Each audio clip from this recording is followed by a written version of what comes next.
বিকেলবেলা একটু বাইরে বেরিয়েছি, কারণ বাড়িতে প্রচণ্ড গরম পড়েছে। যা বাড়িতে মানুষ থাকতেই পারছে না, যাদের এসি আছে তাদের তো খুব সুন্দর, আর যাদের নেই তাদেরই খুবই কষ্ট।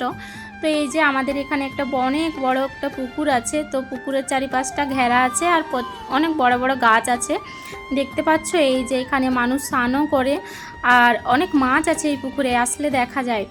তারপরে এই যে বাড়ি চলে যাচ্ছি, কারণ সন্ধে হয়ে গিয়েছিল, বাড়িতে কাজ ছিল।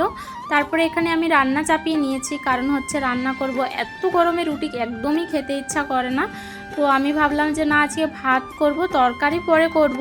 এখানে আমি ভাতটা একটু চাপিয়ে নিচ্ছিলাম একটু, কারণ হচ্ছে তাড়াতাড়ি যদি না করতে পারি, যত রাত হয় তত মনে হয় গরমটা বাড়তে থাকে, তখন কিছুই করতে ইচ্ছা করে না। যারা রান্না করে তারাই বুঝবে একমাত্র কষ্ট কি রান্না করতে প্রত্যেক দিন, মানে প্রত্যেক সকালে একবার রান্না করো, রাতে একবার রান্না করো, মানে 2 বেলা 3 বেলা রান্না করতে যারা করে তারাই জানে কতটা কষ্ট হয়।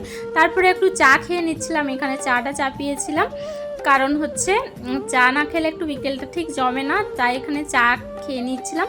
তোমরা সবাই কি করছো বিকেলে কমেন্টে জানিও, তো সবাইকে কি করলে কমেন্টে জানিও।